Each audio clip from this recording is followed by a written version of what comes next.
أعوذ بالله من الشيطان الرجيم. بسم الله الرحمن الرحيم. ألف لام ميم.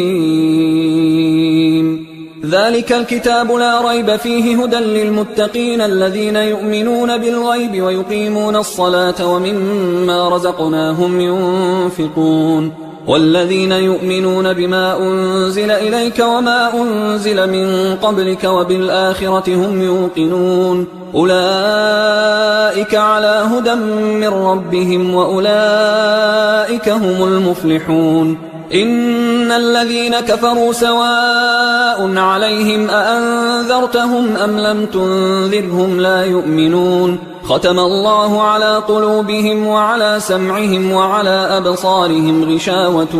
ولهم عذاب عظيم. ومن الناس من يقول آمنا بالله وباليوم الآخر وما هم بمؤمنين يخادعون الله والذين آمنوا وما يخدعون إلا أنفسهم وما يشعرون. في قلوبهم مرض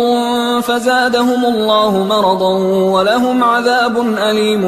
بما كانوا يكذبون. وإذا قيل لهم لا تفسدوا في الأرض قالوا إنما نحن مصلحون ألا إنهم هم المفسدون ولكن لا يشعرون. وإذا قيل لهم آمنوا كما آمن الناس قالوا أنؤمن كما آمن السفهاء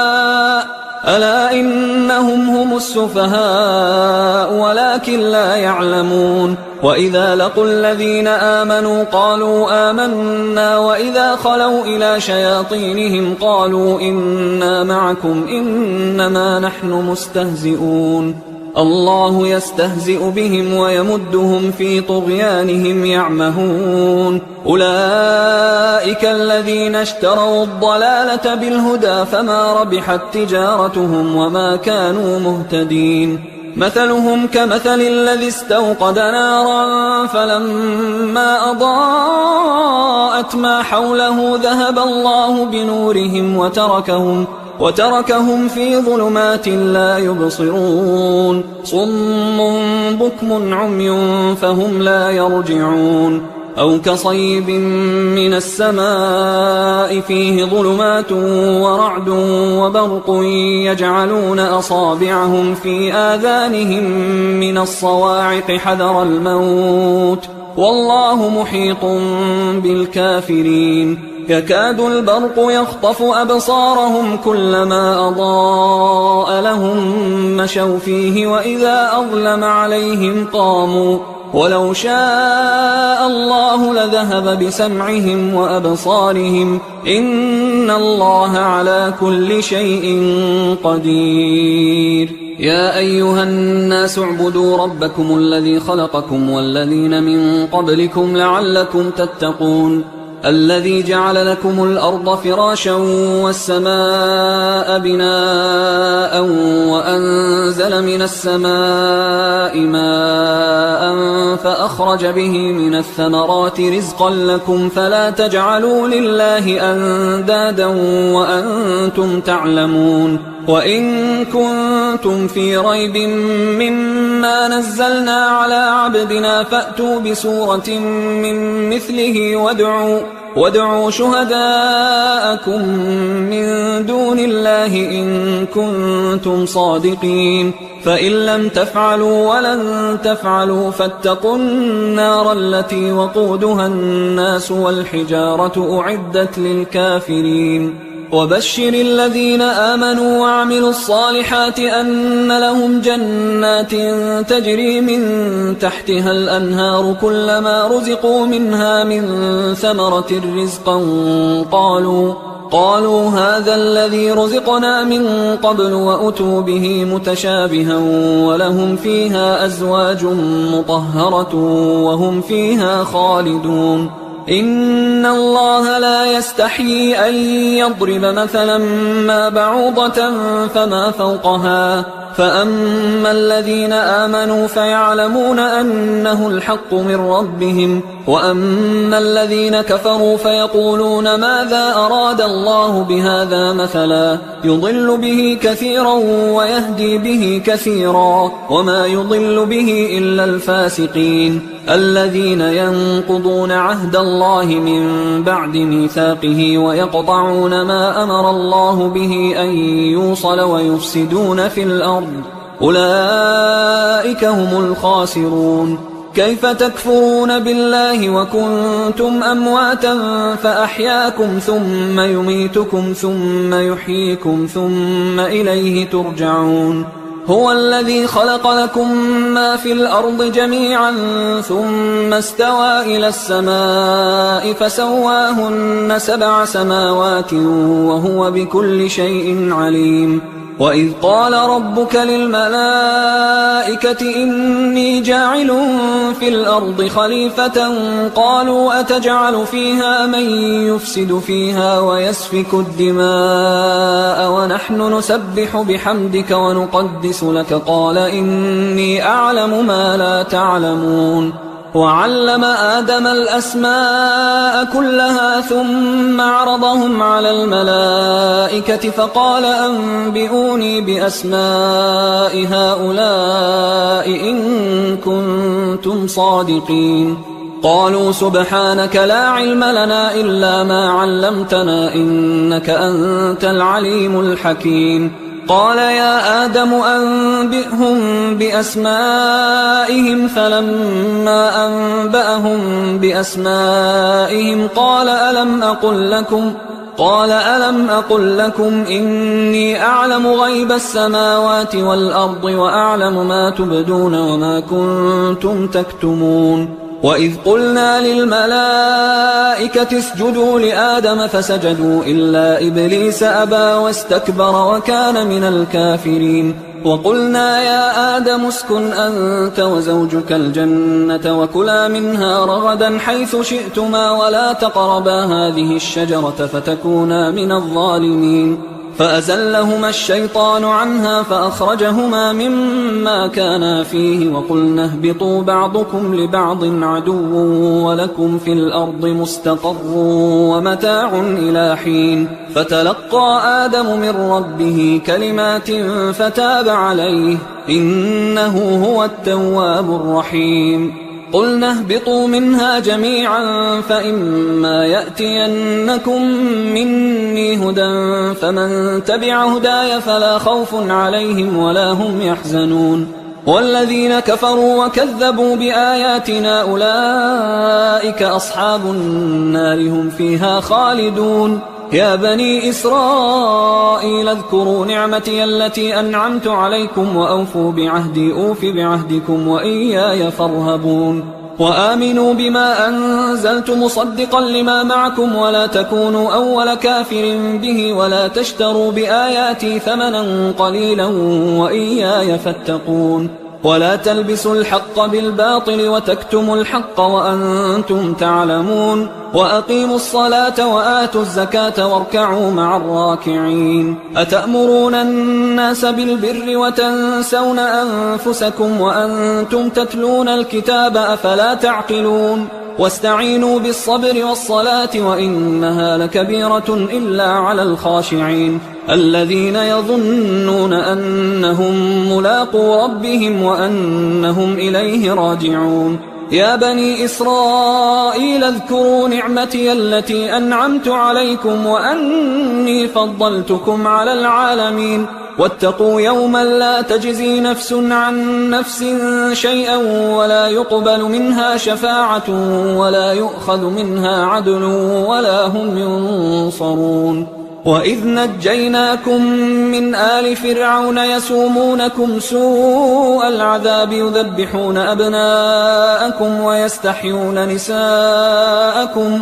وفي ذلكم بلاء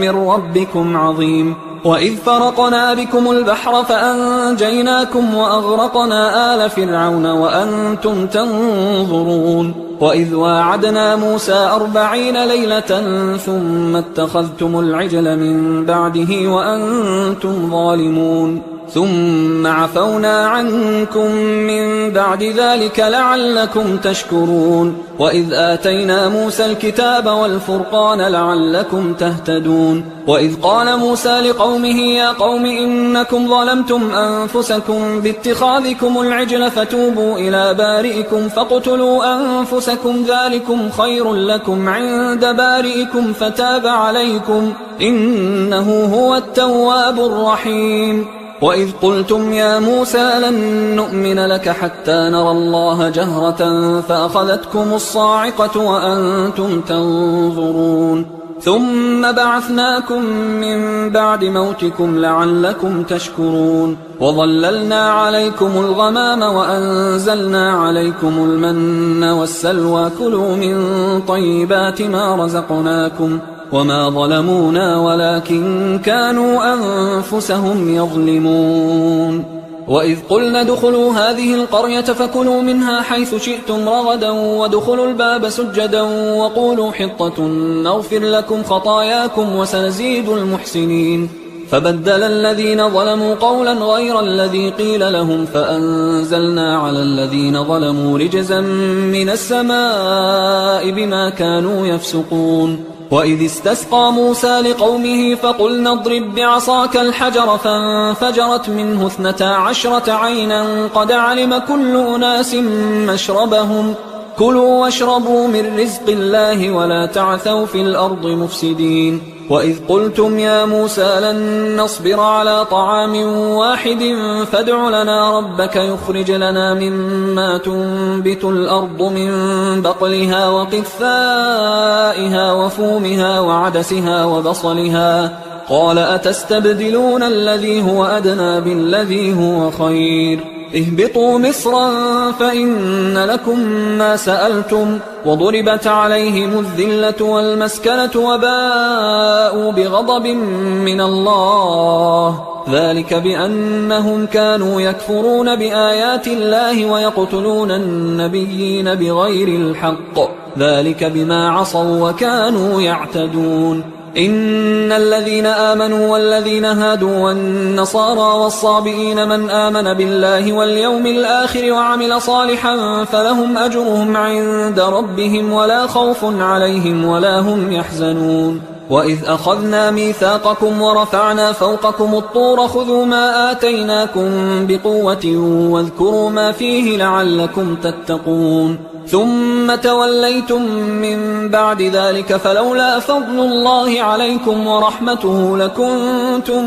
من الخاسرين ولقد علمتم الذين اعتدوا منكم في السبت فقلنا لهم كونوا قردة خاسئين فجعلناها نكالا لما بين يديها وما خلفها وموعظة للمتقين وإذ قال موسى لقومه إن الله يأمركم أن تذبحوا بقرة قالوا أتتخذنا هزوا قال أعوذ بالله أن أكون من الجاهلين قالوا ادع لنا ربك يبين لنا ما هي قال إنه يقول إنها بقرة لا فارض ولا بكر عوان بين ذلك فافعلوا ما تؤمرون قالوا ادع لنا ربك يبين لنا ما لونها قال إنه يقول إنها بقرة صفراء فاقع لونها تسر الناظرين قالوا ادع لنا ربك يبين لنا ما هي إن البقرة شابه علينا وإنا إن شاء الله لمهتدون قال إنه يقول إنها بقرة لا ذلول تثير الأرض ولا تسقي الحرث مسلمة لا شية فيها قالوا الآن جئت بالحق فذبحوها وما كادوا يفعلون وإذ قتلتم نفسا فادارأتم فيها والله مخرج ما كنتم تكتمون فقلنا اضربوه ببعضها كذلك يحيي الله الموتى ويريكم آياته لعلكم تعقلون ثم قست قلوبكم من بعد ذلك فهي كالحجارة أو أشد قسوة وإن من الحجارة لما يتفجر منه الأنهار وإن منها لما يشقق فيخرج منه الماء وإن منها لما يهبط من خشية الله وما الله بغافل عما تعملون أفتطمعون أن يؤمنوا لكم وقد كان فريق منهم يسمعون كلام الله ثم يحرفونه من بعد ما عقلوه وهم يعلمون وإذا لقوا الذين آمنوا قالوا آمنا وإذا خلا بعضهم إلى بعض قالوا أتحدثونهم بما فتح الله عليكم ليحاجوكم به عند ربكم أفلا تعقلون أولا يعلمون أن الله يعلم ما يسرون وما يعلنون ومنهم أميون لا يعلمون الكتاب إلا أماني وإنهم إلا يظنون فويل للذين يكتبون الكتاب بأيديهم ثم يقولون هذا من عند الله ليشتروا به ثمنا قليلا فويل لهم مما كتبت أيديهم وويل لهم مما يكسبون وقالوا لن تمسنا النار إلا أياما معدودة قل أتخذتم عند الله عهدا فلن يخلف الله عهده أم تقولون على الله ما لا تعلمون بلى من كسب سيئة وأحاطت به خطيئته فأولئك أصحاب النار هم فيها خالدون والذين آمنوا وعملوا الصالحات أولئك أصحاب الجنة هم فيها خالدون وإذ أخذنا ميثاق بني إسرائيل لا تعبدون إلا الله وبالوالدين إحسانا وذي القربى واليتامى والمساكين وقولوا للناس حسنا وأقيموا الصلاة وآتوا الزكاة ثم توليتم إلا قليلا منكم وأنتم معرضون وإذ أخذنا ميثاقكم لا تسفكون دماءكم ولا تخرجون أنفسكم من دياركم ثم أقررتم وأنتم تشهدون ثم أنتم هؤلاء تقتلون أنفسكم وتخرجون فريقا منكم من ديارهم تظاهرون عليهم بالإثم والعدوان وإن يأتوكم أسارى تفادوهم وهو محرم عليكم إخراجهم أفتؤمنون ببعض الكتاب وتكفرون ببعض فما جزاء من يفعل ذلك منكم إلا خزي في الحياة الدنيا ويوم القيامة يردون إلى أشد العذاب وما الله بغافل عما تعملون أولئك الذين اشتروا الحياة الدنيا بالآخرة فلا يخفف عنهم العذاب ولا هم ينصرون ولقد آتينا موسى الكتاب وقفينا من بعده بالرسل وآتينا عيسى ابن مريم البينات وأيدناه بروح القدس أفكلما جاءكم رسول بما لا تهوى أنفسكم استكبرتم ففريقا كذبتم وفريقا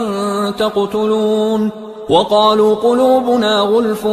بل لعنهم الله بكفرهم فقليلا ما يؤمنون ولما جاءهم كتاب من عند الله مصدق لما معهم وكانوا من قبل يستفتحون على الذين كفروا فلما جاءهم ما عرفوا كفروا به فلعنة الله على الكافرين بئس ما اشتروا به أنفسهم أن يكفروا بما أنزل الله بغيا أن ينزل الله من فضله على من يشاء من عباده فباءوا بغضب على غضب وللكافرين عذاب مهين وإذا قيل لهم آمنوا بما أنزل الله قالوا نؤمن بما أنزل علينا ويكفرون بما وراءه وهو الحق مصدقا لما معهم قل فلم تقتلون أنبياء الله من قبل إن كنتم مؤمنين ولقد جاءكم موسى بالبينات ثم اتخذتم العجل من بعده وأنتم ظالمون وإذ أخذنا ميثاقكم ورفعنا فوقكم الطور خذوا ما آتيناكم بقوة واسمعوا قالوا سمعنا وعصينا وأشربوا في قلوبهم العجل بكفرهم قل بئس ما يأمركم به إيمانكم إن كنتم مؤمنين قل إن كانت لكم الدار الآخرة عند الله خالصة من دون الناس فتمنوا الموت إن كنتم صادقين ولن يتمنوه أبدا بما قدمت أيديهم والله عليم بالظالمين ولتجدنهم أحرص الناس على حياة ومن الذين أشركوا يود أحدهم لو يعمر 1000 سنة وما هو بمزحزحه من العذاب أن يعمر والله بصير بما يعملون قل من كان عدوا لجبريل فإنه نزله على قلبك بإذن الله مصدقا لما بين يديه وهدى وبشرى للمؤمنين من كان عدوا لله وملائكته ورسله وجبريل وميكال فإن الله عدو للكافرين ولقد أنزلنا إليك آيات بينات وما يكفر بها إلا الفاسقون أوكلما عاهدوا عهدا نبذه فريق منهم بل أكثرهم لا يؤمنون ولما جاءهم رسول من عند الله مصدق لما معهم نبذ فريق من الذين أوتوا الكتاب كتاب الله وراء ظهورهم كأنهم لا يعلمون واتبعوا ما تتلو الشياطين على ملك سليمان وما كفر سليمان ولكن الشياطين كفروا يعلمون الناس السحر وما أنزل على الملكين ببابل هاروت وماروت وما يعلمان من أحد حتى يقولا إنما نحن فتنة فلا تكفر فيتعلمون منهما ما يفرقون به بين المرء وزوجه وما هم بضارين به من أحد إلا بإذن الله ويتعلمون ما يضرهم ولا ينفعهم ولقد علموا لمن اشتراه ما له في الآخرة من خلاق ولبئس ما شروا به أنفسهم لو كانوا يعلمون ولو أنهم آمنوا واتقوا لمثوبة من عند الله خير لو كانوا يعلمون يا أيها الذين آمنوا لا تقولوا راعنا وقولوا انظرنا واسمعوا وللكافرين عذاب أليم ما يود الذين كفروا من أهل الكتاب ولا المشركين أن ينزل عليكم من خير من ربكم والله يختص برحمته من يشاء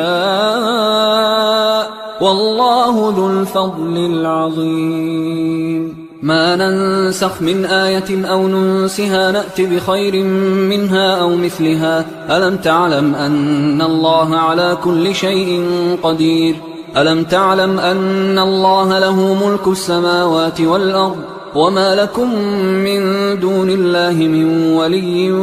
ولا نصير أم تريدون أن تسألوا رسولكم كما سئل موسى من قبل ومن يتبدل الكفر بالإيمان فقد ضل سواء السبيل ود كثير من أهل الكتاب لو يردونكم من بعد إيمانكم كفارا حسدا من عند أنفسهم من بعد ما تبين لهم الحق فاعفوا واصفحوا حتى يأتي الله بأمره إن الله على كل شيء قدير وأقيموا الصلاة وآتوا الزكاة وما تقدموا لأنفسكم من خير تجدوه عند الله إن الله بما تعملون بصير وقالوا لن يدخل الجنة إلا من كان هودا أو نصارى تلك أمانيهم قل هاتوا برهانكم إن كنتم صادقين بلى من أسلم وجهه لله وهو محسن فله أجره عند ربه ولا خوف عليهم ولا هم يحزنون وقالت اليهود ليست النصارى على شيء وقالت النصارى ليست اليهود على شيء وهم يتلون الكتاب كذلك قال الذين لا يعلمون مثل قولهم فالله يحكم بينهم يوم القيامة فيما كانوا فيه يختلفون ومن أظلم ممن منع مساجد الله أن يذكر فيها اسمه وسعى في خرابها أولئك ما كان لهم أن يدخلوها إلا خائفين لهم في الدنيا خزي ولهم في الآخرة عذاب عظيم ولله المشرق والمغرب فأينما تولوا فثم وجه الله إن الله واسع عليم وقالوا اتخذ الله ولدا سبحانه بل له ما في السماوات والأرض كل له قانتون بديع السماوات والأرض وإذا قضى أمرا فإنما يقول له كن فيكون وقال الذين لا يعلمون لولا يكلمنا الله أو تأتينا آية كذلك قال الذين من قبلهم مثل قولهم تشابهت قلوبهم قد بينا الآيات لقوم يوقنون إنا أرسلناك بالحق بشيرا ونذيرا ولا تسأل عن أصحاب الجحيم ولن ترضى عنك اليهود ولا النصارى حتى تتبع ملتهم قل إن هدى الله هو الهدى ولئن اتبعت أهواءهم بعد الذي جاءك من العلم ما لك من الله من ولي ولا نصير الذين آتيناهم الكتاب يتلونه حق تلاوته أولئك يؤمنون به ومن يكفر به فأولئك هم الخاسرون يا بني إسرائيل اذكروا نعمتي التي أنعمت عليكم وأني فضلتكم على العالمين واتقوا يوما لا تجزي نفس عن نفس شيئا ولا يقبل منها عدل ولا تنفعها شفاعة ولا هم ينصرون وإذ ابتلى إبراهيم ربه بكلمات فأتمهن قال إني جاعلك للناس إماما قال ومن ذريتي قال لا ينال عهد الظالمين وإذ جعلنا البيت مثابة للناس وأمنا واتخذوا من مقام إبراهيم مصلى وعهدنا إلى إبراهيم وإسماعيل أن طهرا بيتي للطائفين والعاكفين والركع السجود وإذ قال إبراهيم رب اجعل هذا بلدا آمنا وارزق أهله من الثمرات من آمن منهم بالله واليوم الآخر قال ومن كفر فأمتعه قليلا ثم أضطره إلى عذاب النار وبئس المصير وإذ يرفع إبراهيم القواعد من البيت وإسماعيل ربنا تقبل منا إنك أنت السميع العليم ربنا وجعلنا مسلمين لك ومن ذريتنا أمة مسلمة لك وأرنا مناسكنا وتب علينا إنك أنت التواب الرحيم ربنا وابعث فيهم رسولا منهم يتلو عليهم آياتك ويعلمهم الكتاب والحكمة ويزكيهم إنك أنت العزيز الحكيم ومن يرغب عن ملة إبراهيم إلا من سفه نفسه ولقد اصطفيناه في الدنيا وإنه في الآخرة لمن الصالحين. إذ قال له ربه أسلم قال أسلمت لرب العالمين. ووصى بها إبراهيم بنيه ويعقوب يا بني إن الله اصطفى لكم الدين فلا تموتن إلا وأنتم مسلمون. أم كنتم شهداء إذ حضر يعقوب الموت إذ قال لبنيه ما تعبدون من بعدي قالوا نعبد إلهك وإله آبائك إبراهيم وإسماعيل وإسحاق إلها واحدا ونحن له مسلمون. تلك أمة قد خلت لها ما كسبت ولكم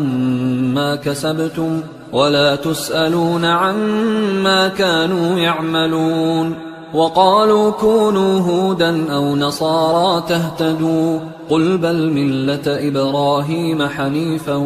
وما كان من المشركين. قولوا آمنا بالله وما أنزل إلينا وما أنزل إلى إبراهيم وإسماعيل وإسحاق ويعقوب والأسباط وما أوتي موسى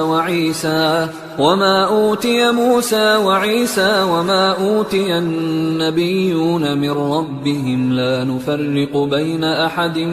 منهم ونحن له مسلمون. فإن آمنوا بمثل ما آمنتم به فقد اهتدوا وإن تولوا فإنما هم في شقاق فسيكفيكهم الله وهو السميع العليم. صبغة الله ومن أحسن من الله صبغة ونحن له عابدون. قل أتحاجوننا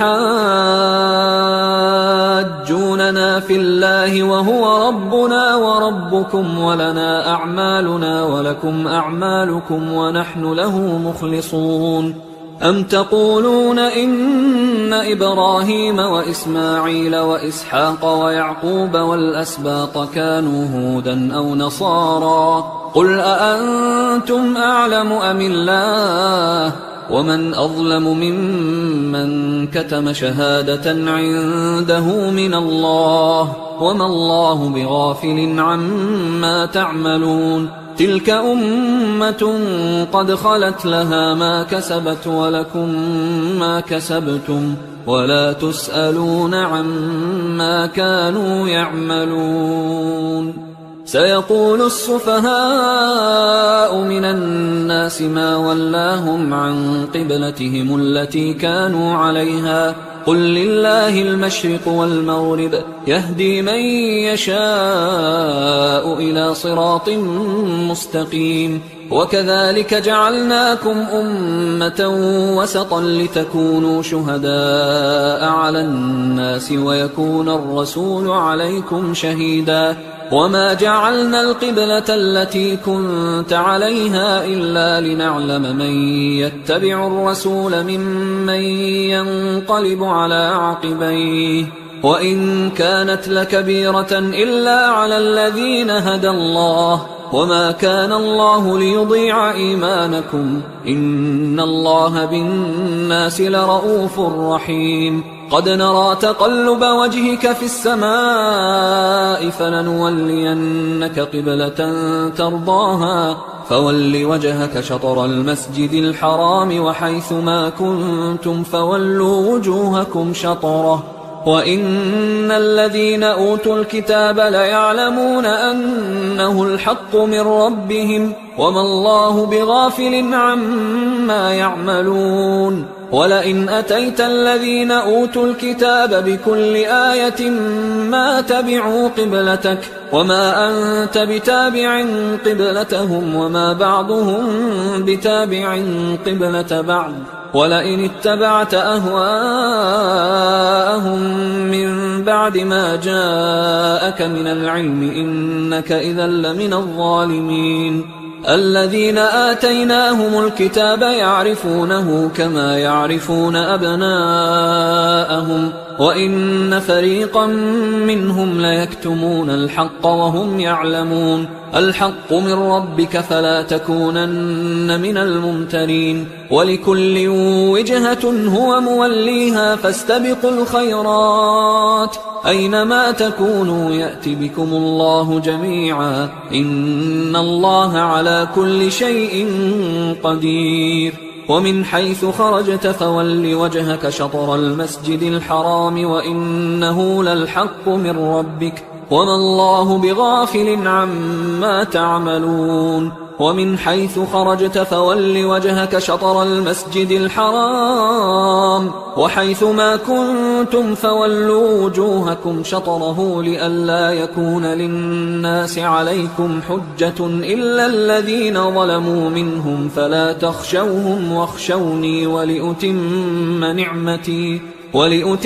نعمتي عليكم ولعلكم تهتدون كما أرسلنا فيكم رسولا منكم يتلو عليكم آياتنا ويزكيكم ويعلمكم الكتاب والحكمة ويعلمكم ما لم تكونوا تعلمون فاذكروني أذكركم واشكروا لي ولا تكفرون يا أيها الذين آمنوا استعينوا بالصبر والصلاة إن الله مع الصابرين ولا تقولوا لمن يقتل في سبيل الله أموات بل أحياء ولكن لا تشعرون ولنبلونكم بشيء من الخوف والجوع ونقص من الأموال والأنفس والثمرات وبشر الصابرين الذين إذا أصابتهم مصيبة قالوا إنا لله وإنا إليه راجعون أولئك عليهم صلوات من ربهم ورحمة وأولئك هم المهتدون إن الصفا والمروة من شعائر الله فمن حج البيت أو اعتمر فلا جناح عليه أن يطوف بهما ومن تطوع خيرا فإن الله شاكر عليم إن الذين يكتمون ما أنزلنا من البينات والهدى من بعد ما بيناه للناس في الكتاب أولئك يلعنهم الله ويلعنهم اللاعنون إلا الذين تابوا وأصلحوا وبينوا فأولئك أتوب عليهم وأنا التواب الرحيم إن الذين كفروا وماتوا وهم كفار أولئك عليهم لعنة الله والملائكة والناس أجمعين خالدين فيها لا يخفف عنهم العذاب ولا هم ينظرون وإلهكم إله واحد لا إله إلا هو الرحمن الرحيم إن في خلق السماوات والأرض واختلاف الليل والنهار والفلك التي تجري في البحر بما ينفع الناس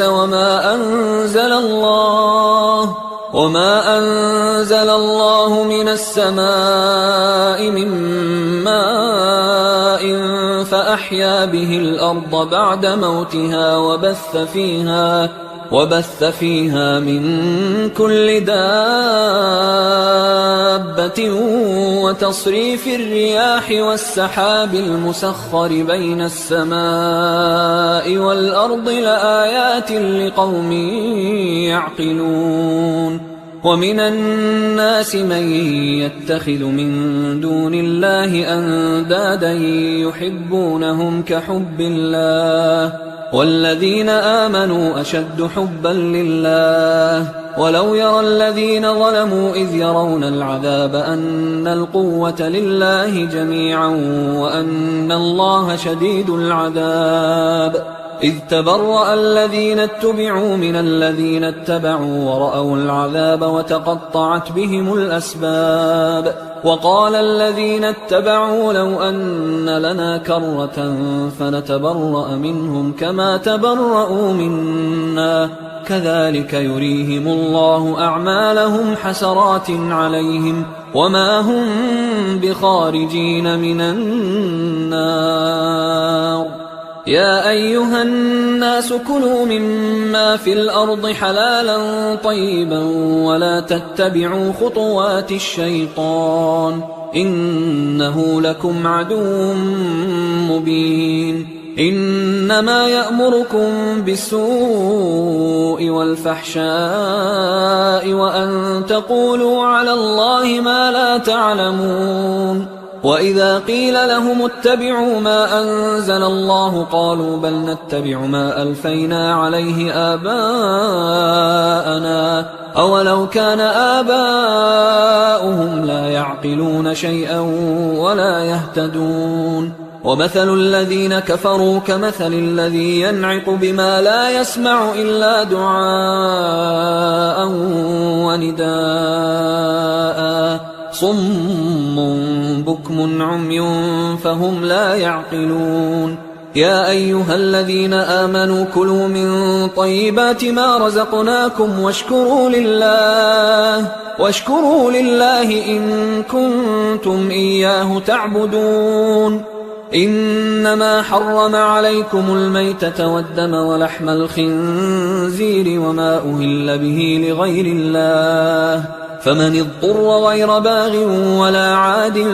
فلا إثم عليه إن الله غفور رحيم إن الذين يكتمون ما أنزل الله من الكتاب ويشترون به ثمنا قليلا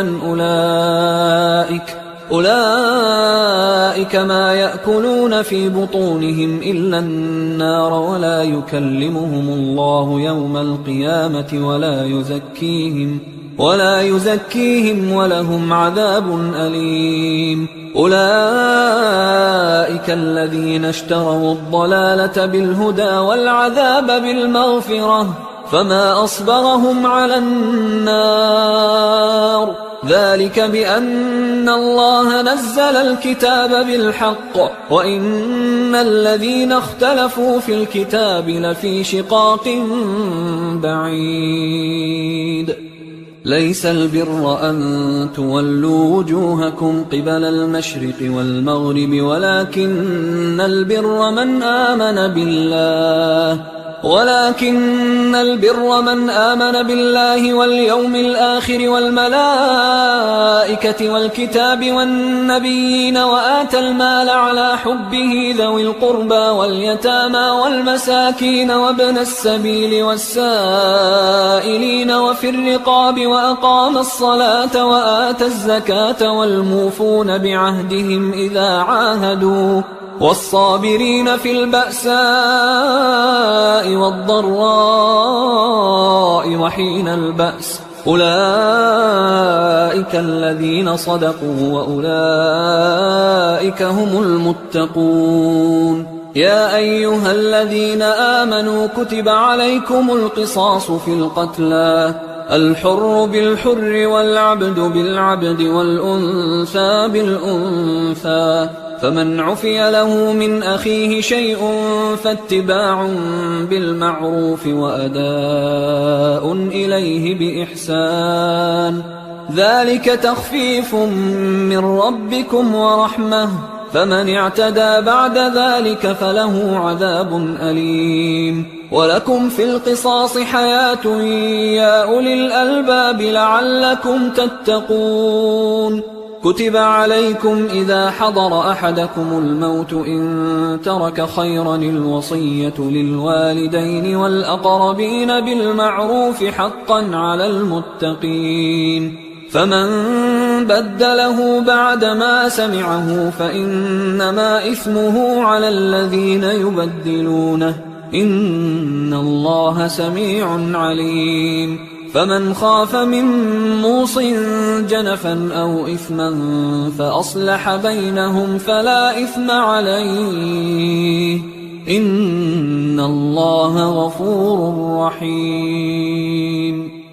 يا أيها الذين آمنوا كتب عليكم الصيام كما كتب على الذين من قبلكم لعلكم تتقون أياما معدودات، فمن كان منكم مريضا أو على سفر فعدة من أيام أخر، وعلى الذين يطيقونه فدية طعام مسكين، فمن تطوع خيرا فهو خير له، وأن تصوموا خير لكم إن كنتم تعلمون. شهر رمضان الذي أنزل فيه القرآن هدى للناس وبينات من الهدى والفرقان، فمن شهد منكم الشهر فليصم، ومن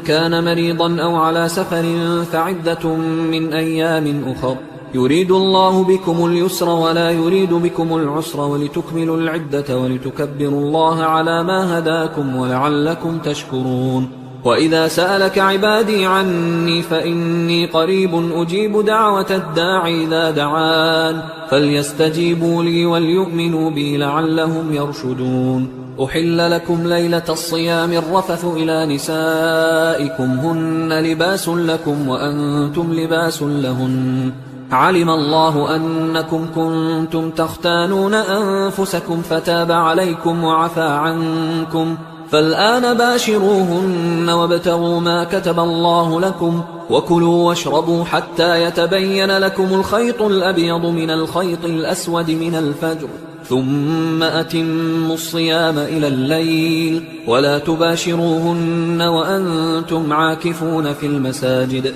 تلك حدود الله فلا تقربوها، كذلك يبين الله آياته للناس لعلهم يتقون. ولا تأكلوا أموالكم بينكم بالباطل وتدلوا بها إلى الحكام لتأكلوا فريقا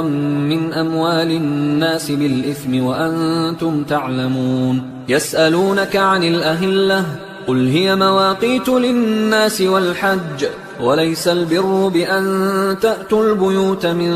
ظهورها ولكن البر من اتقى، وأتوا البيوت من أبوابها واتقوا الله لعلكم تفلحون. وقاتلوا في سبيل الله الذين يقاتلونكم ولا تعتدوا إن الله لا يحب المعتدين. وَاقْتُلُوهُمْ حَيْثُ ثَقِفْتُمُوهُمْ وَأَخْرِجُوهُمْ مِنْ حَيْثُ أَخْرَجُوكُمْ وَالْفِتْنَةُ أَشَدُّ مِنَ الْقَتْلِ وَلَا تُقَاتِلُوهُمْ عِندَ الْمَسْجِدِ الْحَرَامِ حَتَّى يُقَاتِلُوكُمْ فِيهِ فَإِنْ قَاتَلُوكُمْ فَاقْتُلُوهُمْ كَذَلِكَ جَزَاءُ الْكَافِرِينَ فَإِنِ انْتَهَوْا فَإِنَّ اللَّهَ غَفُورٌ رَحِيمٌ. وقاتلوهم حتى لا تكون فتنة ويكون الدين لله، فإن انتهوا فلا عدوان إلا على الظالمين. الشهر الحرام بالشهر الحرام والحرمات قصاص، فمن اعتدى عليكم فاعتدوا عليه بمثل ما اعتدى عليكم، واتقوا الله واعلموا أن الله مع المتقين. وأنفقوا في سبيل الله ولا تلقوا بأيديكم إلى التهلكة وأحسنوا إن الله يحب المحسنين. وأتموا الحج والعمرة لله، فإن أحصرتم فما استيسر من الهدي، ولا تحلقوا رؤوسكم حتى يبلغ الهدي محله، فمن كان منكم مريضا أو به أذى من رأسه ففدية من صيام أو صدقة أو نسك، فإذا أمنتم فمن تمتع بالعمرة إلى الحج فما استيسر من الهدي، فمن لم يجد فصيام 3 أيام في الحج و7 إذا رجعتم، تلك 10 كاملة، ذلك لمن لم يكن أهله حاضر المسجد الحرام. واتقوا الله واعلموا أن الله شديد العقاب. الحج أشهر معلومات، فمن فرض فيهن الحج فلا رفث ولا فسوق ولا جدال في الحج، وما تفعلوا من خير يعلمه الله، وتزودوا فإن خير الزاد التقوى واتقون يا أولي الألباب. ليس عليكم جناح أن تبتغوا فضلا من ربكم، فإذا أفضتم من عرفات فاذكروا الله عند المشعر الحرام واذكروه كما هداكم وإن كنتم من قبله لمن الضالين. ثم أفيضوا من حيث أفاض الناس واستغفروا الله إن الله غفور رحيم. فإذا قضيتم مناسككم فاذكروا الله كذكركم آباءكم أو أشد ذكرا. فمن الناس من يقول ربنا آتنا في الدنيا وما له في الآخرة من خلاق، ومنهم من يقول ربنا آتنا في الدنيا حسنة وفي الآخرة حسنة وقنا عذاب النار. أولئك لهم نصيب مما كسبوا والله سريع الحساب. واذكروا الله في أيام معدودات، فمن تعجل في يومين فلا إثم عليه ومن تأخر فلا إثم عليه لمن اتقى. واتقوا الله واعلموا أنكم إليه تحشرون. ومن الناس من يعجبك قوله في الحياة الدنيا ويشهد الله على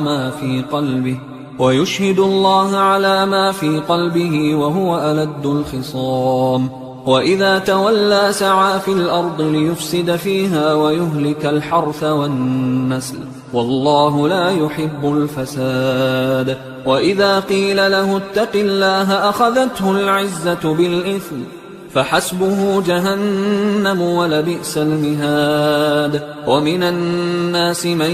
يشري نفسه ابتغاء مرضات الله والله رؤوف بالعباد. يا أيها الذين آمنوا ادخلوا في السلم كافة ولا تتبعوا خطوات الشيطان إنه لكم عدو مبين. فإن زللتم من بعد ما جاءتكم البينات فاعلموا أن الله عزيز حكيم. هل ينظرون إلا أن يأتيهم الله في ظلل من الغمام والملائكة وقضي الأمر وإلى الله ترجع الأمور. سل بني إسرائيل كم آتيناهم من آية بينة ومن يبدل نعمة الله من بعد ما جاءته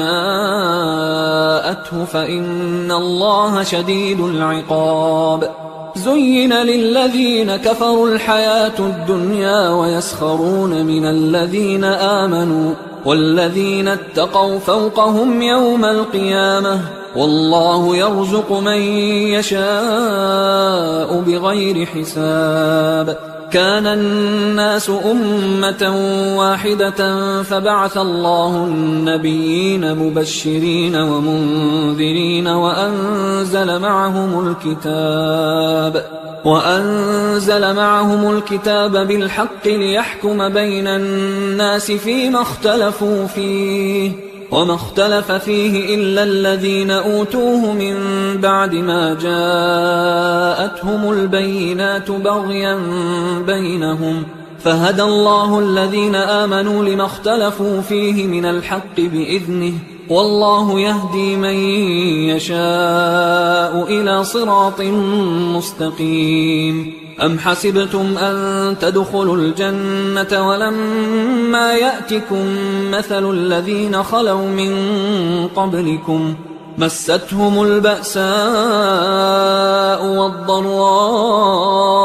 وزلزلوا حتى يقول الرسول والذين آمنوا معه متى نصر الله ألا إن نصر الله قريب. يسألونك ماذا ينفقون قل ما أنفقتم من خير فللوالدين والأقربين واليتامى والمساكين وابن السبيل وما تفعلوا من خير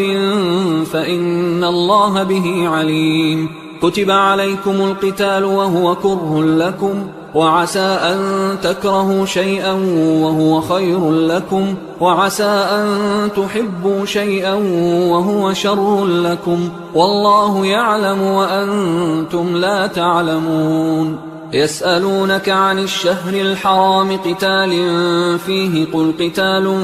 فيه كبير وصد عن سبيل الله وكفر به والمسجد الحرام وإخراج أهله منه أكبر عند الله والفتنة أكبر من القتل ولا يزالون يقاتلونكم حتى يردوكم عن دينكم إن استطاعوا ومن يرتدد منكم عن دينه فيمت وهو كافر فأولئك حبطت أعمالهم في الدنيا والآخرة وأولئك أصحاب النار هم فيها خالدون إن الذين آمنوا والذين هاجروا وجاهدوا في سبيل الله أولئك يرجون رحمة الله والله غفور رحيم يسألونك عن الخمر والميسر قل فيهما إثم كبير ومنافع للناس وإثمهما أكبر من نفعهما ويسألونك ماذا ينفقون قل العفو كذلك يبين الله لكم الآيات لعلكم تتفكرون في الدنيا والآخرة ويسألونك عن اليتامى قل إصلاح لهم خير وإن تخالطوهم فإخوانكم والله يعلم المفسد من المصلح ولو شاء الله لأعنتكم إن الله عزيز حكيم ولا تنكحوا المشركات حتى يؤمنوا ولأمة مؤمنة خير من مشركة ولو أعجبتكم ولا تنكحوا المشركين حتى يؤمنوا ولعبد مؤمن خير من مشرك ولو أعجبكم أولئك يدعون إلى النار والله يدعو إلى الجنة والمغفرة بإذنه ويبين آياته للناس لعلهم يتذكرون ويسألونك عن المحيض قل هو أذى فاعتزلوا النساء في المحيض ولا تقربوهن حتى يطهرن فإذا تطهرن فأتوهن من حيث أمركم الله إن الله يحب التوابين ويحب المتطهرين نساؤكم حرث لكم فأتوا حرثكم أنى شئتم وقدموا لأنفسكم واتقوا الله واعلموا أنكم ملاقوه وبشر المؤمنين ولا تجعلوا الله عرضة لأيمانكم أن تبروا وتتقوا وتصلحوا بين الناس والله سميع عليم لا يؤاخذكم الله باللغو في أيمانكم ولكن يؤاخذكم بما كسبت قلوبكم والله غفور حليم للذين يؤلون من نسائهم تربص 4 أشهر فإن فاءوا فإن الله غفور رحيم وإن عزموا الطلاق فإن الله سميع عليم والمطلقات يتربصن بأنفسهن 3 قروء ولا يحل لهن أن يكتمن ما خلق الله في أرحامهن إن كن يؤمن بالله واليوم الآخر وبعولتهن أحق بردهن في ذلك إن أرادوا إصلاحا ولهن مثل الذي عليهن بالمعروف وللرجال عليهن درجة والله عزيز حكيم الطلاق 2 مرتان فإمساك بمعروف أو تسريح بإحسان ولا يحل لكم أن تأخذوا مما آتيتموهن شيئا إلا أن يخافا ألا يقيما حدود الله فإن خفتم ألا يقيما حدود الله فلا جناح عليهما فيما افتدت به تلك حدود الله فلا تعتدوها ومن يتعد حدود الله فأولئك هم الظالمون فإن طلقها فلا تحل له من بعد حتى تنكح زوجا غيره فإن طلقها فلا جناح عليهما أن يتراجعا إن ظنا أن يقيما حدود الله وتلك حدود الله يبينها لقوم يعلمون وإذا طلقتم النساء فبلغن أجلهن فأمسكوهن بمعروف أو سرحوهن بمعروف ولا تمسكوهن ضرارا لتعتدوا ومن يفعل ذلك فقد ظلم نفسه ولا تتخذوا آيات الله هزوا واذكروا نعمة الله عليكم وما أنزل عليكم من الكتاب والحكمة يعظكم به واتقوا الله واعلموا أن الله بكل شيء عليم وإذا طلقتم النساء فبلغن أجلهن فلا تعضلوهن أن ينكحن أزواجهن إذا تراضوا بينهم بالمعروف ذلك يوعظ به من كان منكم يؤمن بالله واليوم الآخر ذلكم أزكى لكم وأطهر والله يعلم وأنتم لا تعلمون والوالدات يرضعن أولادهن حولين كاملين لمن أراد أن يتم الرضاعة وعلى المولود له رزقهن وكسوتهن بالمعروف لا تكلف نفس إلا وسعها لا تضار والدة بولدها ولا مولود له بولده وعلى الوارث مثل ذلك فإن أرادا فصالا عن تراض منهما وتشاور فلا جناح عليهما وإن أردتم أن تسترضعوا أولادكم فلا جناح عليكم إذا سلمتم ما آتيتم بالمعروف واتقوا الله واعلموا أن الله بما تعملون بصير والذين يتوفون منكم ويذرون أزواجا يتربصن بأنفسهن 4 أشهر و10 فإذا بلغن أجلهن فلا جناح عليكم فيما فعلن في أنفسهن بالمعروف والله بما تعملون خبير ولا جناح عليكم فيما عرضتم به من خطبة النساء أو أكننتم في أنفسكم علم الله أنكم ستذكرونهن ولكن لا تواعدوهن سرا إلا أن تقولوا قولا معروفا ولا تعزموا عقدة النكاح حتى يبلغ الكتاب أجله واعلموا أن الله يعلم ما في أنفسكم فاحذروه واعلموا أن الله غفور حليم لا جناح عليكم إن طلقتم النساء ما لم تمسوهن أو تفرضوا لهن فريضة ومتعوهن على الموسع قدره وعلى المقتر قدره متاعا بالمعروف حقا على المحسنين وإن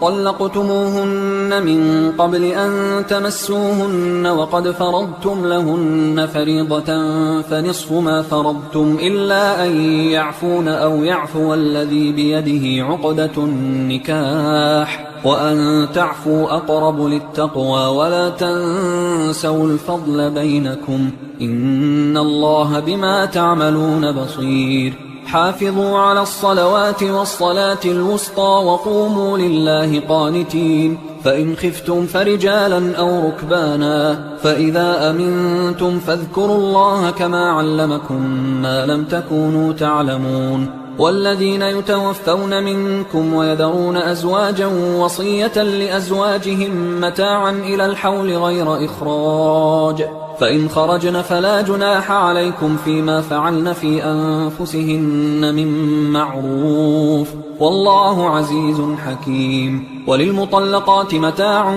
بالمعروف حقا على المتقين كذلك يبين الله لكم آياته لعلكم تعقلون ألم تر إلى الذين خرجوا من ديارهم وهم ألوف حذر الموت فقال لهم الله موتوا ثم أحياهم إن الله لذو فضل على الناس ولكن أكثر الناس لا يشكرون وقاتلوا في سبيل الله واعلموا أن الله سميع عليم من ذا الذي يقرض الله قرضا حسنا فيضاعفه له أضعافا كثيرة والله يقبض ويبسط وإليه ترجعون ألم تر إلى الملأ من بني إسرائيل من بعد موسى إذ قالوا لنبي له مبعث لنا ملكا نقاتل في سبيل الله قال هل عسيتم إن كتب عليكم القتال ألا تقاتلوا قالوا وما لنا ألا نقاتل في سبيل الله وقد أخرجنا من ديارنا وأبنائنا فلما كتب عليهم القتال تولوا إلا قليلا منهم والله عليم بالظالمين وقال لهم نبيهم إن الله قد بعث لكم طالوت ملكا قالوا أنى يكون له الملك علينا ونحن أحق بالملك منه ولم يؤت سعة من المال قال إن الله اصطفاه عليكم وزاده بسطة في العلم والجسم والله يؤتي ملكه من يشاء والله واسع عليم وقال لهم نبيهم إن آية ملكه أن يأتيكم التابوت فيه سكينة من ربكم وبقية مما ترك آل موسى وآل هارون تحمله الملائكة إن في ذلك لآية لكم إن كنتم مؤمنين فلما فصل طالوت بالجنود قال إن الله مبتليكم بنهر فمن شرب منه فليس مني ومن لم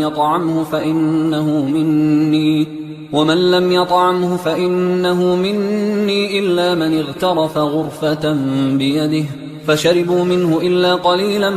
منهم فلما جاوزه هو والذين آمنوا معه قالوا لا طاقة لنا اليوم بجالوت وجنوده قال الذين يظنون أنهم ملاقوا الله كم من فئة قليلة غلبت فئة كثيرة بإذن الله والله مع الصابرين ولما برزوا لجالوت وجنوده قالوا ربنا أفرغ علينا صبرا وثبت أقدامنا وانصرنا على القوم الكافرين فهزموهم بإذن الله وقتل داود جالوت وآتاه الله الملك والحكمة وعلمه مما يشاء ولولا دفع الله الناس بعضهم ببعض لفسدت الأرض ولكن الله ذو فضل على العالمين تلك آيات الله نتلوها عليك بالحق وإنك لمن المرسلين تلك الرسل فضلنا بعضهم على بعض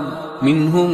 من كلم الله ورفع بعضهم درجات وآتينا عيسى ابن مريم البينات وأيدناه بروح القدس ولو شاء الله ما اقتتل الذين من بعدهم من بعد ما جاءتهم البينات ولكن اختلفوا فمنهم من آمن ومنهم من كفر ولو شاء الله ما اقتتلوا ولكن الله يفعل ما يريد يا أيها الذين آمنوا أنفقوا مما رزقناكم من قبل أن يأتي يوم لا بيع فيه ولا خلة ولا شفاعة والكافرون هم الظالمون الله لا إله إلا هو الحي القيوم لا تأخذه سنة ولا نوم له ما في السماوات وما في الأرض من ذا الذي يشفع عنده إلا بإذنه يعلم ما بين أيديهم وما خلفهم ولا يحيطون بشيء من علمه إلا بما شاء وسع كرسيه السماوات والأرض ولا يؤوده حفظهما وهو العلي العظيم لا إكراه في الدين قد تبين الرشد من الغي فمن يكفر بالطاغوت ويؤمن بالله فقد استمسك بالعروة الوثقى لا انفصام لها والله سميع عليم الله ولي الذين آمنوا يخرجهم من الظلمات إلى النور والذين كفروا أولياؤهم الطاغوت يخرجونهم من النور إلى الظلمات أولئك أصحاب النار هم فيها خالدون ألم تر إلى الذي حاج إبراهيم في ربه أن آتاه الله الملك إذ قال إبراهيم ربي الذي يحيي ويميت قال أنا أحيي وأميت قال إبراهيم فإن الله يأتي بالشمس من المشرق فأت بها من المغرب فبهت الذي كفر والله لا يهدي القوم الظالمين أو كالذي مر على قرية وهي خاوية على عروشها قال أنى يحيي هذه الله بعد موتها فأماته الله 100 عام ثم بعثه قال كم لبثت قال لبثت يوما أو بعض يوم قال بل لبثت 100 عام فانظر إلى طعامك وشرابك لم يتسنه وانظر إلى حمارك ولنجعلك آية للناس وانظر إلى العظام كيف ننشزها ثم نكسوها لحما فلما تبين له قال أعلم أن الله على كل شيء قدير وإذ قال إبراهيم رب أرني كيف تحيي الموتى قال أولم تؤمن قال بلى ولكن ليطمئن قلبي قال فخذ 4 من الطير فصرهن إليك ثم اجعل على كل جبل منهن جزءا ثم ادعهن يأتينك سعيا واعلم أن الله عزيز حكيم مثل الذين ينفقون أموالهم في سبيل الله كمثل حبة أنبتت 7 سنابل في كل سنبلة 100 حبة والله يضاعف لمن يشاء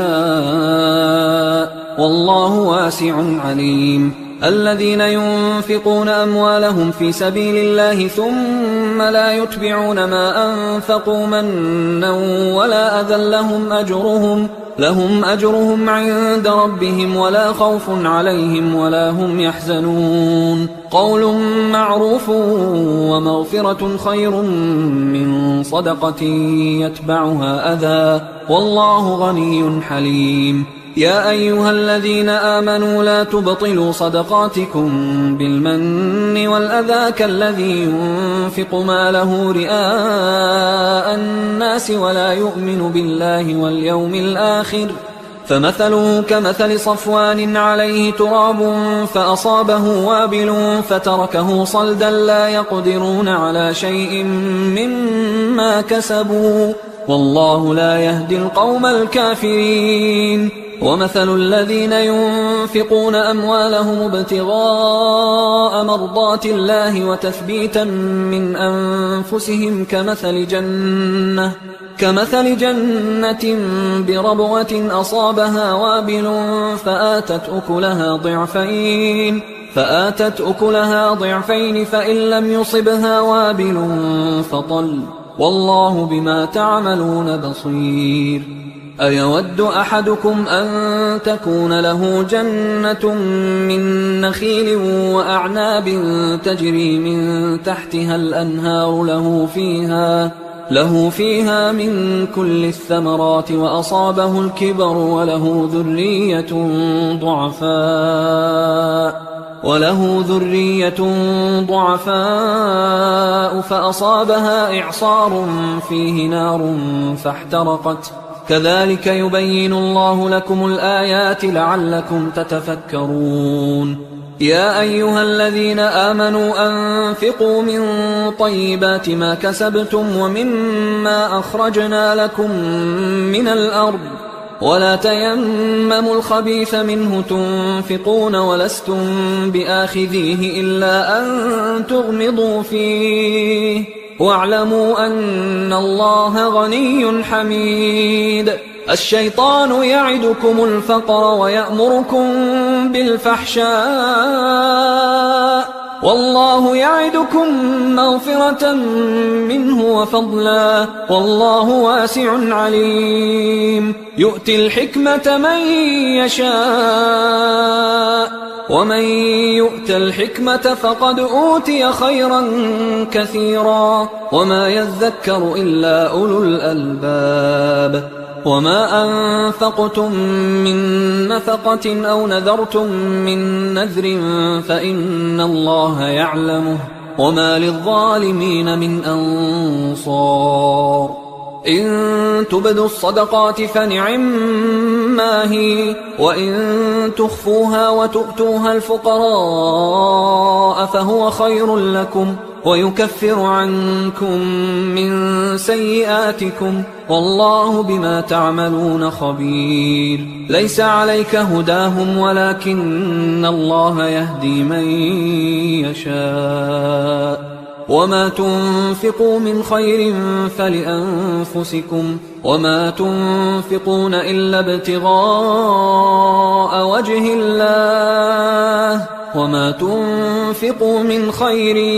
يوفى إليكم وأنتم لا تظلمون للفقراء الذين أحصروا في سبيل الله لا يستطيعون ضربا في الأرض يحسبهم الجاهل أغنياء من التعفف تعرفهم بسيماهم لا يسألون الناس إلحافا وما تنفقوا من خير فإن الله به عليم الذين ينفقون أموالهم بالليل والنهار سرا وعلانية فلهم أجرهم عند ربهم ولا خوف عليهم ولا هم يحزنون الذين يأكلون الربا لا يقومون إلا كما يقوم الذي يتخبطه الشيطان من المس ذلك بأنهم قالوا إنما البيع مثل الربا وأحل الله البيع وحرم الربا فمن جاءه موعظة من ربه فانتهى فله ما سلف وأمره إلى الله ومن عاد فأولئك أصحاب النار هم فيها خالدون يمحق الله الربا ويربي الصدقات والله لا يحب كل كفار أثيم إن الذين آمنوا وعملوا الصالحات وأقاموا الصلاة وآتوا الزكاة لهم أجرهم عند ربهم ولا خوف عليهم ولا هم يحزنون يا أيها الذين آمنوا اتقوا الله وذروا ما بقي من الربا إن كنتم مؤمنين فإن لم تفعلوا فأذنوا بحرب من الله ورسوله وإن تبتم فلكم رؤوس أموالكم لا تظلمون ولا تظلمون وإن كان ذو عسرة فنظرة إلى ميسرة وأن تصدقوا خير لكم إن كنتم تعلمون واتقوا يوما ترجعون فيه إلى الله ثم توفى كل نفس ما كسبت وهم لا يظلمون يا أيها الذين آمنوا إذا تداينتم بدين إلى أجل مسمى فاكتبوه وليكتب بينكم كاتب بالعدل ولا يأب كاتب أن يكتب كما علمه الله فليكتب وليملل الذي عليه الحق وليتق الله ربه ولا يبخس منه شيئا فإن كان الذي عليه الحق سفيها أو ضعيفا أو لا يستطيع أن يمله فليملل وليه بالعدل واستشهدوا شهيدين من رجالكم فإن لم يكونا رجلين فرجل وامرأتان ممن ترضون من الشهداء أن تضل إحداهما فتذكر إحداهما الأخرى ولا يأبى الشهداء إذا ما دعوا ولا تسأموا أن تكتبوه صغيرا أو كبيرا إلى أجله ذلكم أقسط عند الله وأقوم للشهادة وأدنى أن لا ترتابوا إلا أن تكون تجارة حاضرة تديرونها بينكم فليس عليكم جناح ألا تكتبوها وأشهدوا إذا تبايعتم ولا يضار كاتب ولا شهيد وإن تفعلوا فإنه فسوق بكم واتقوا الله ويعلمكم الله والله بكل شيء عليم وإن كنتم على سفر ولم تجدوا كاتبا فرهان مقبوضة، فإن أمن بعضكم بعضا فليؤدي الذي اؤتمن أمانته وليتق الله ربه ولا تكتموا الشهادة، ومن يكتمها فإنه آثم قلبه والله بما تعملون عليم. لله ما في السماوات وما في الأرض، وإن تبدوا ما في أنفسكم أو تخفوه يحاسبكم به الله فيغفر لمن يشاء ويعذب من يشاء والله على كل شيء قدير. آمن الرسول بما أنزل إليه من ربه والمؤمنون كل آمن بالله وملائكته وكتبه ورسله لا نفرق بين أحد من رسله وقالوا سمعنا وأطعنا غفرانك ربنا وإليك المصير. لا يكلف الله نفسا إلا وسعها، لها ما كسبت وعليها ما اكتسبت، ربنا لا تؤاخذنا إن نسينا أو أخطأنا، ربنا ولا تحمل علينا إصرا كما حملته على الذين من قبلنا، ربنا ولا تحملنا ما لا طاقة لنا به، واعف عنا واغفر لنا وارحمنا، أنت مولانا فانصرنا على القوم الكافرين.